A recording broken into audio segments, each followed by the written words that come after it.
Hello to all of my subscribers, the ones who are paying and the ones who are here to read for free. This is Donald Earl Collins again, coming to you from Fool's Gold Confessions from an Educated Fool. I just want to talk to you about my latest Substack regarding my recent encounters with egotistical folks running centers at Howard, among other things. It's really part of a larger theme of a suite of things I've been writing about over the last couple of months to really focus on the fool's gold aspect of my Substack instead of focusing so much on Spinning Sage's Gold. I'm still promoting my book. For those of you who haven't bought a copy of Spinning Sage's Gold, it would be great if you did.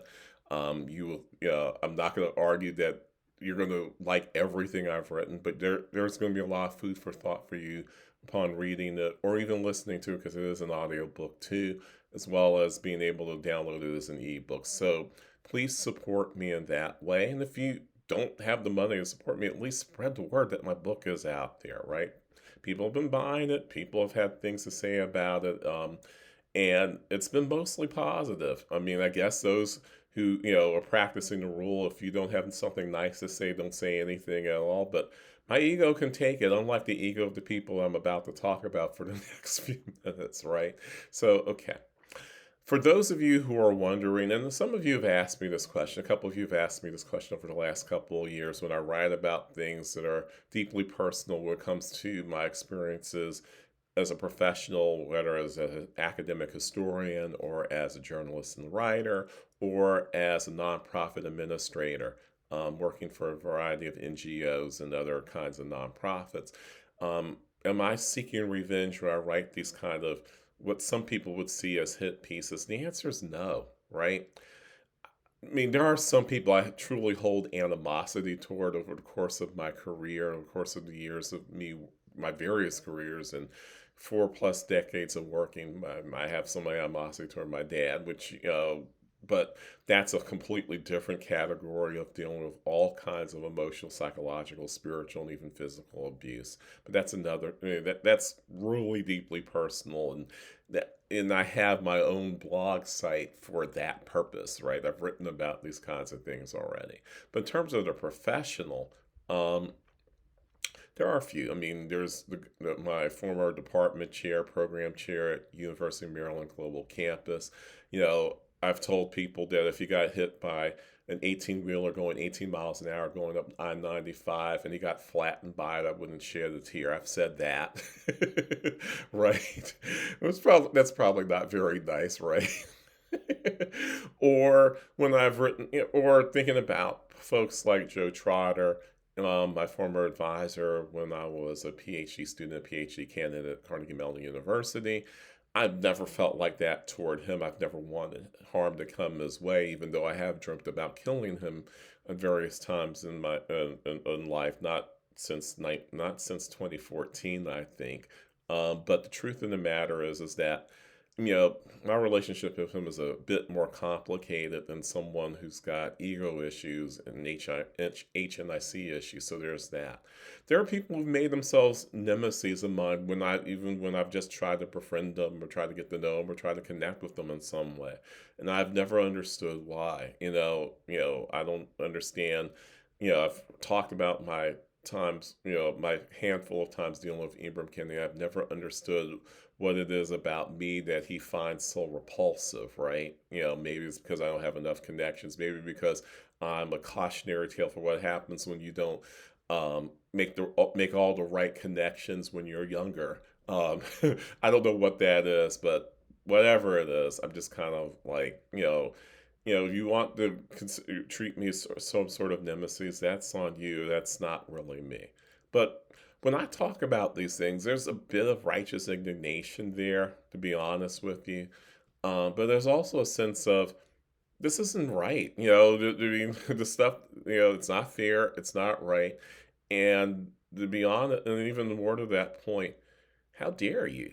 How dare you treat another human being just like some piece of toilet paper that you blew your nose on and threw into a garbage can, which is kind of the way I felt like I was being treated during this entire process of being interviewed for an executive director position to run the Center for Journalism and Democracy at Howard University. And I shouldn't really say run, right? Because I think whoever ends up in this position is probably sort of a figurehead. I mean, they're running things on some level, like sort of the day to day, but from a let's big picture standpoint, achieving certain goals, achieving a mission, maybe even achieving a vision sort of standpoint, the executive director is basically a figurehead to Nicole Hannah Jones. Whoever's going to end up in this position is just basically going to be a figurehead, right? And because unfortunately, and this is true of anybody who has never really managed people and learned how to manage and supervise and delegate and include people in a vision that they may have, but be open to the idea that even though you might have a larger vision, these folks might actually have real things that help tweak your vision, contribute to it. Maybe say your vision's very big. What can you achieve in 3 years? What can you achieve in 2 years? What can you achieve in 5 years? Kinds of things, right? The kinds of things that you need an executive director for, that you actually need a team of people who are really good at thinking through how to turn your vision or your mission statement into practical steps, practical programs, practical applications so that other folks can be invited in. And it's not just you having this vision, like somehow they've all turned Martin Luther King Jr.'s I Have a Dream speech into some sort of um, mantra, not just a mantra, but sort of a guide path to how to do things. Well, 90% of Martin Luther King's speech is about grievances that the US needs to address if they want to achieve the larger dream of a multiracial democracy. That's really what it's all about. And so, in other words, practical steps. you know, the normal things that you go through when you're an executive director or an associate director or a deputy director or an assistant director. You think about how your role contributes to the larger piece. But instead, there's been a year's worth of doing multiple interviews, doing questionnaires, extensive, paragraphs long answers to questions about your management style, how you deal with the founder, how would you incorporate their vision and how you do your work, all these kinds of things that basically say that you are a cog in her machine, right? Just a cog. You're not somebody who brings any real thinking to this, that brings any, sort of independence in the sense of being able to go, hey, I'm going to help you. I want to think outside the box a little bit and how we go about achieving this aspect of whatever part of the mission or whatever part of the vision that you have, in order to do that. And I just don't understand it. I really don't. I understand it intellectually. Let's put it this way. I know why, from a psychological and social science standpoint, why Ibram Kennedy's the way that he is, and why Nicole Hannah Jones is the way that she is, and why certain people in my life have been the way that they have been. Bruce Anthony Jones, for example, and they're all at Howard right now. And it's all about ego. It's all about a sense of narcissism. Now, do they have narcissistic personalities? Sort of.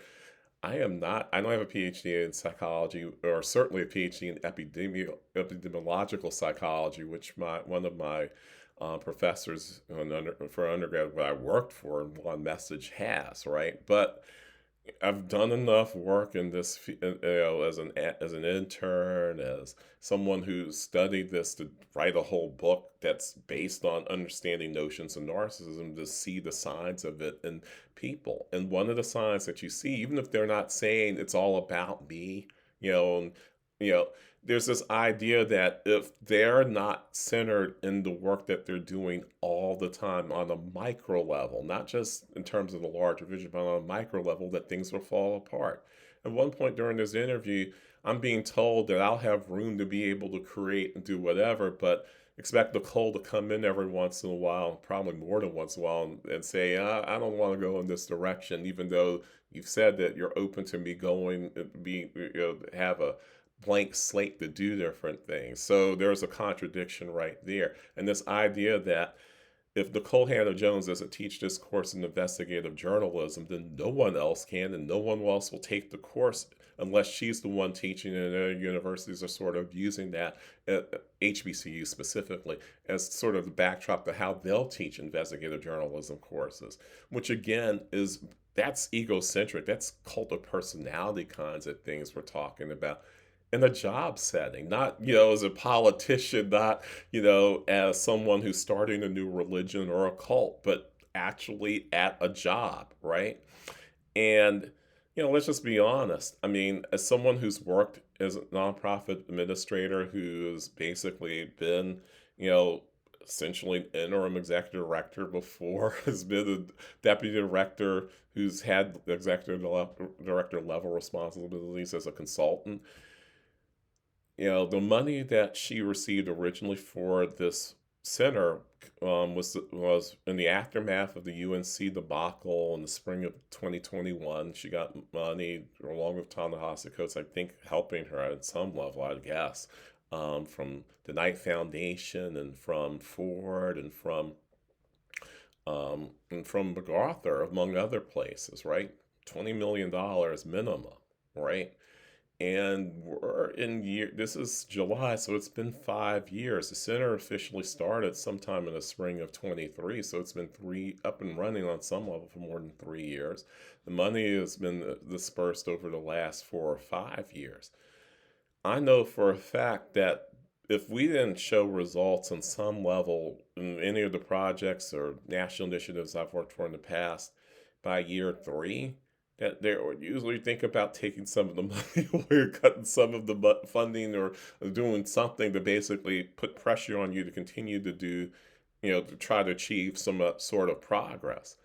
And since they piggyback mostly on other universities' work, CUNY, University of Southern California, existing work at Howard, and even to some extent or other HBCUs, there's not a lot of originality here. There's no sense of how we're really dealing with the, journalism and democracy mission statement, except for we're going to have more Black students in the pipeline to become, investigative reporters, journalists doing long form writing and investigative pieces kind of things, I suppose. But then again, isn't that what school communication that has a journalism component do? Isn't that what a J school at the graduate level do? Isn't that what's happening already? So what is this center adding that's any different, other than the fact that it's Nicole Hannah Jones coming to call and bring people along and to take pictures and do essentially public relations around these sorts of things? So, and as from, if that's what she wants to do, that's what she wants to do. Fine. I don't have what do I got to say? I'm not going to be working for her one way or the other anyway, so whatever, right? But I think it speaks to a larger issue, and that issue is whether it's with Howard or some of these other universities, some of these PWIs as well as HBCUs, is that you're not going to attract more students just because you have a name there. I hate to tell you all that, but that's not how it works. I spent I spent 3 years at AU listening to complaints of students about how Ibram Kendi was never available for them. Right? Students who had fought for the Anti-Racism Center to be established at American University, complaining to me, who's just an adjunct, right? I don't have any power. Man barely spoke to me, and man turned his back on me one time. Saw me coming up into a building where I was going to meet with one of his one of the people who worked for him, and he literally turned his back on me, refused to say hi or even to give me a nod, even the Black man nod, right? So you're just kind of like, okay, you obviously don't like me. But the students spend a lot of time complaining about him and his lack of availability, his lack of teaching courses. And yeah, we know that he had stage 4 cancer at one point, but that doesn't cover the 4 years that he was there. So, you know, I mean, it's just that kind of thing. And, we've already talked about in the past about his thing at Boston University, and now he's at Howard, essentially doing the same thing. Probably haven't learned any lessons from the previous 2 stops about how to manage people, how to supervise, how to delegate, how not to micromanage, how to allow your people to build their own selves into your vision, so that your vision isn't literally just your own. Those kinds of things. And I'm seeing the same patterns through this arduous, let's make an associate director who really is just trying to be part of a team go through an interview process that is more grueling than what I typically face when I've applied for professorships where you're doing interviews all day and presenting data from your dissertation research or from your first book or from your next research project kind of stuff. And even then, they're actually friendlier of those settings. I mean, getting barked at in the middle of the interview because I didn't somehow take into account Nicole Hannah Jones's entire vision when you don't actually state. There's nowhere on their website, nowhere on the center's website, nowhere in any of the things where there is some specific detailed vision laid out. There's this general vision that we're gonna fight for democracy through investigative journalism thing, but that's more of a mission statement than it is an actual vision. I've had real visions about my life, and let me tell you, they're pretty freaking detailed, right? It's not just I'm gonna be a great writer. No, I have visions about what can I write about? What do I have expertise to write about? What formula am I going to use to sort of guarantee some level of success? Vision doesn't just require being able to read palms and, see where the tea leaves land kind of things. It requires a lot more than that. It requires practical steps. And by the time, even before I did the final interview to do this presentation with them, I just had the feeling that with the chief of staff there, I was probably getting barked at some point because I just refused to give you potentially hundreds of thousands of dollars worth of ideas because you don't have any. If you want to bring me on as a consultant or as a special advisor and you want me to give you those kinds of ideas, then you're going to pay me for them. I'm not giving you $100,000, a couple hundred thousand, $500,000 worth of ideas just because, well, you want this job. You're going to give me these ideas, especially when there's no guarantee that A, I'm going to get the job, and B, more importantly, if I do get this job, I'm probably going to feel a little bit roughed up by the time I even start my first day. Why would I want to be at a place where, I generate ideas that constantly get shit on by somebody because they don't have enough, well, let's sense of, you know, collaboration and other things to be able to work with people. And they see other people as sort of less than them, right?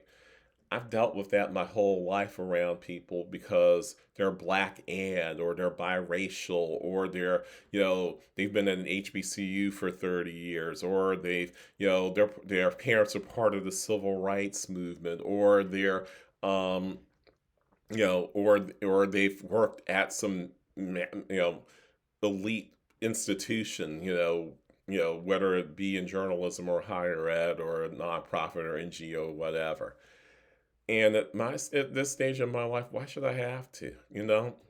No job. I don't care how much it pays. It could pay 100. It could pay 200. It could pay $1 million a year. No job is worth your sanity, and certainly no job is worth you being run over. So I can tell you that this is one of the few times in the last couple of years I am more than fucking glad that I didn't even get to the next stage because I wouldn't have known what to do if I'd gotten to the next stage of the job because I would have had to actually deal with the woman herself. And dealing with her in social media has been bad at sometimes for me, where I've just, she asks for advice about something. I give her advice. I get shit on for giving her advice. It's not the right kind of advice that she's looking for. Well, it's not like you gave me a 4-page, 4-page prospectus of what you were looking for. I mean, you just put this general idea out there. Okay, so anyway, that's my more than 2 cents about that. Just in case for those of you who don't want to read 2,000 plus words of what I went through, I'm just giving you a summary of it. So there'll be more, maybe not about her, maybe not about Ibram, maybe not about Bruce even, but about other people probably in the future. And again, this is not a revenging. This is really to communicate to folks that no job is worth you getting your heart stomped on, your ideas stomped on, or used for that matter without you getting credit in terms of monetary compensation or in terms of actual credit for it. Been through that too many times. Don't give away your shit for free. Okay, that would be one of the things I'd say. And the other one is if you can avoid people with big egos, try very hard to because they're going to waste your time. And they're going to waste your time, they're going to waste your energy, they're going to waste your effort, they're going to waste your talent. So that's it. I will talk to you at a future date.